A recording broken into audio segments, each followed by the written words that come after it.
साल के आखिरी महीने की वो रात, भैरवगढ़ गांव ने शायद दशकों से ऐसी ठंड नहीं देखी थी। उत्तर से आने वाली सर्द हवाएं हड्डियों को चीर रही थीं। पूरा गांव घने कोहरे की सफेद चादर में लिपटा था, जैसे कोई अनिष्ट होने वाला हो। गांव की मुख्य सड़क के कोने पर दीनानाथ चाचा की पुरानी चाय की दुकान थी। कोहरे के बीच दुकान की धुंधली रोशनी और सामने जलता हुआ अलाव ही एकमात्र सहारा था। आग के पास दो पुराने दोस्त बैठे थे, सोहन और विक्की। उफ, विक्की भाई, ऐसी ठंड तो कलेजा कंपा दे रही है। रेडियो पर कह रहे थे कि इस बार रिकॉर्ड टूटेगा। सही कह रहे हो सोहन, अभी तो शुरुआत है। आगे आगे देखो क्या होता है। भगवान जाने गरीबों का क्या होगा। मुझे तो वो 5 साल पहले वाली सर्दी याद आ रही है, जब पेड़ों के पत्ते तक ठंड से झुलस गए थे। ठंड तो बस एक बहाना है बेटा। असली डर तो वो है जो इस कोहरे के पीछे छिपा है। इंसान प्रकृति के सामने तो बेबस है ही, पर अपनों के लालच के सामने और भी असहाय हो जाता है। आप क्या कहना चाह रहे हैं चाचा? क्या कोई पुरानी बात याद आ गई?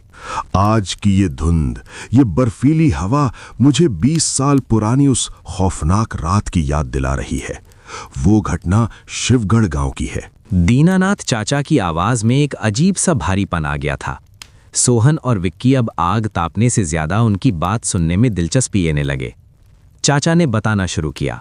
उस साल शिवगढ़ के सरकारी स्कूल में एक नए मास्टर जी आए थे, सिद्धार्थ वर्मा। शहर के पढ़े लिखे इंसान भूत प्रेत पर यकीन नहीं करते थे। उनके आने के दूसरे दिन ही ऐसी ही कड़ाके की ठंड शुरू हुई। एक शाम स्कूल का काम खत्म करते करते उन्हें देर हो गई। चारों तरफ सन्नाटा था और कोहरा इतना कि हाथ को हाथ न सूझे। सिद्धार्थ मन ही मन बुदबुदाए, हे भगवान, कितनी ठंड है। काश एक मोटा कंबल साथ ले आता। रास्ता भी ठीक से नहीं दिख रहा। तब पीछे से एक भारी आवाज आई। वो गांव के सबसे बुजुर्ग व्यक्ति भैरव बाबा थे। मास्टर जी, इतनी रात को इस सुनसान रास्ते पर अकेले कहां जा रहे हो? सिद्धार्थ चौंक गया। अरे बाबा, डरा ही दिया आपने। बस घर जा रहा था, पर रास्ता समझ नहीं आ रहा। अकेले जाना ठीक नहीं है बेटा। चलो मैं तुम्हें मुख्य सड़क तक छोड़ देता हूं। दोनों चलने लगे। रास्ते में एक बहुत बड़ा बंजर खेत था, जिसे गांव वाले शापित जमीन कहते थे। तभी सिद्धार्थ की नजर खेत के बीचों बीच खड़ी एक काली आकृति पर पड़ी। बाबा, वो देखिए, इतनी रात को उस बर्फीले खेत में कौन खड़ा है? क्या वो कोई किसान है? भैरव बाबा ने उनका हाथ कस के पकड़ा और कहा, उधर मत देखो मास्टर जी। अपनी नजरें नीची करो और तेज चलो। वो कोई इंसान नहीं है। अगले दिन सिद्धार्थ अकेले लौट रहे थे। उनके मन में जिज्ञासा थी। जैसे ही वो उस खेत के पास पहुंचे, अचानक हवा का तापमान 0 से भी नीचे गिर गया। उनका शरीर बर्फ की तरह जमने लगा। तभी वही काली आकृति उनके सामने आकर खड़ी हो गई। उस आकृति से एक भयावह आवाज निकली, मेरी जमीन, मेरी फसल किसने बर्बाद की? आप कौन हैं? मुझे जाने दीजिए। तुम सब एक जैसे हो, लालची। मेरी जान ले ली और अब मेरी जमीन छीनने आए हो। सिद्धार्थ जान बचाकर भागे और सीधे भैरव बाबा के घर जाकर गिरे। जब होश आया तो बाबा ने उन्हें उस रूह की हकीकत बताई। मास्टर जी, जिसे आपने देखा वो हरिया था। 20 साल पहले वो इस गांव का सबसे सीधा किसान था। वो गांव के बड़े जमींदार ठाकुर दिग्विजय सिंह की जमीन पर किसानी करता था। हरिया की बेटी बहुत बीमार थी। उसे पैसों की सख्त जरूरत थी। मालिक, मेरी मेहनत के पैसे दे दीजिए। बिटिया अस्पताल में दम तोड़ रही है। दिग्विजय सिंह ने डंडा फटकारते हुए कहा, भाग यहां से। अभी कोई पैसा नहीं है। काम करना है तो कर, वरना रास्ता नाप। अगले दिन ठाकुर की फसल किसी ने उजाड़ दी। ठाकुर को शक हुआ कि यह हरिया का बदला है। उसने अपने लठैतों से हरिया को उसी खेत में इतना पिटवाया कि उसकी जान चली गई। मरते वक्त हरिया के मुंह से बस यही निकला था, मेरी जमीन के पास जो आएगा वो बचेगा नहीं। कहानी सुनते सुनते सोहन के रोंगटे खड़े हो गए। उसने पूछा, फिर क्या हुआ चाचा? क्या उस ठाकुर दिग्विजय को सजा मिली? सजा तो मिलनी ही थी बेटा। हरिया की मौत के बाद उस खेत में कभी फसल नहीं होगी। ठाकुर दिग्विजय पागल हो गया। उसे हर जगह हरिया का साया दिखता। अंत में उसी के सगे बेटे ने जायदाद के लालच में उसे जहर देकर मार दिया। जिस जमीन के लिए उसने खून बहाया था, वही जमीन उसके खानदान के खात्मे का कारण बनी। और वो फसल किसने उजाड़ी थी? क्या वो सच में हरिया ने उजाड़ी थी? नहीं, असल में गांव के कुछ दूसरे लोग जो ठाकुर से तंग थे, उन्होंने फसल खराब की थी।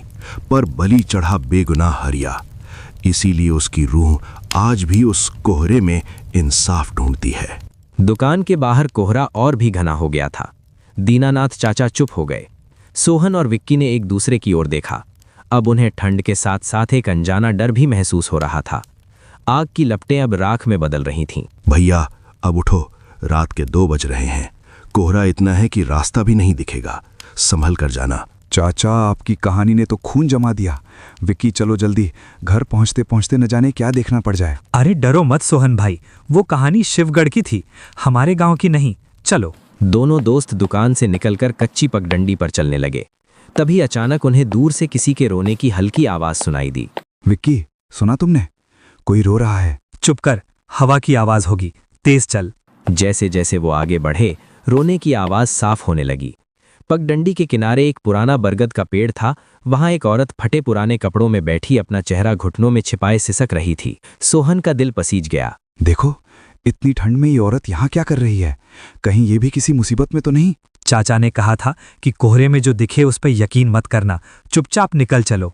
भैया, क्या मुझे गांव के आखिरी छोर तक छोड़ दोगे? मेरे पैर जम गए हैं, मैं चल नहीं पा रही। उस स्त्री का चेहरा पीला था और उसकी आंखों में एक अजीब सी शून्यता थी। विक्की को कुछ गलत लगा। उसने कहा, माफ करना बहन, हम खुद बड़ी मुश्किल में हैं। इससे पहले कि वो औरत जवाब देती, पीछे से एक भारी आवाज आई। छोड़ दो इसे, ये यहीं की है। दोनों पीछे मुड़े। एक लंबा आदमी खड़ा था जिसने सिर से पांव तक काला कंबल ओढ़ा था। आप कौन हैं? मैं इस रास्ते का रखवाला हूं। तुम दोनों यहाँ क्यों रुके? क्या दीनानाथ ने तुम्हें हरिया की कहानी नहीं सुनाई? जो इस रास्ते पर रुकता है वो हमेशा के लिए यहीं का होकर रह जाता है। भागो सोहन, ये इंसान नहीं है। दोनों पागलों की तरह भागने लगे। भागते भागते अचानक विक्की का पैर एक पत्थर से टकराया और वो गिर पड़ा। आह सोहन, मेरा पैर, मुझे छोड़कर मत जाओ। सोहन पीछे मुड़ा विक्की को उठाने के लिए, लेकिन जो उसने देखा उससे उसकी चीख निकल गई। जिस औरत को उन्होंने पेड़ के नीचे देखा था वो अब विक्की के बिल्कुल पीछे खड़ी थी। उसके पैर जमीन पर नहीं थे और वो काला कंबल वाला आदमी धीरे धीरे उनकी ओर बढ़ा। आदमी ने दहाड़ कर कहा, ठाकुर दिग्विजय सिंह ने मेरा घर उजाड़ा था, आज मैं किसी का घर बसने नहीं दूंगा। हमारा उस ठाकुर से कोई लेना देना नहीं है, हमें जाने दो। तभी अचानक वातावरण में एक तेज रोशनी हुई।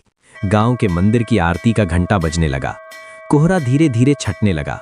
जैसे ही मंदिर की आवाज उन तक पहुंची, वो दोनों साए धुएं की तरह हवा में विलीन हो गए।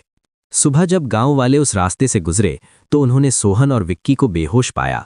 उन्हें होश में लाया गया जब उन्होंने अपनी आप बीती सुनाई तो गांव के बुजुर्गों ने एक चौंकाने वाला सच बताया। सोहन ने रोते हुए पूछा, लेकिन चाचा, हम तो गरीब हैं, हमने तो किसी पर जुल्म नहीं किया, फिर वो साया हमें क्यों मारना चाहता था? बेटा, हरिया की रूह अब अंधी हो चुकी है। वो बस बदला लेना चाहता है हर उस इंसान से जो जिंदा है। लेकिन सोहन और विक्की के मन में एक नया शक पैदा हो गया था। आखिर दीनानाथ चाचा ने उन्हें आधी कहानी क्यों सुनाई? उन्हें उस रास्ते पर जाने से रोका क्यों नहीं? अगले दिन वे चुपके से दीनानाथ चाचा के घर की ओर निकल पड़े, जो गांव के आखिरी छोर पर एक पुरानी कोठरी थी। चाचा दुकान पर थे। सोहन और विक्की उनकी कोठरी के अंदर दाखिल हुए। वहां का मंजर देख उनके पैरों तले जमीन खिसक गई। दीवार पर एक पुरानी तस्वीर टंगी थी।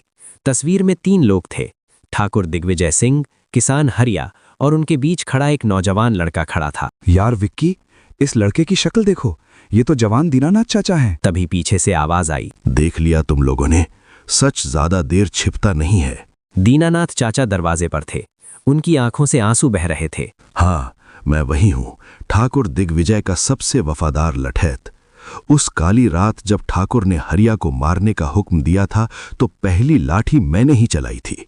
तो आपने हमें उस रात मरने के लिए भेजा था? नहीं, मैं पिछले 20 सालों से घुट घुट कर जी रहा हूं।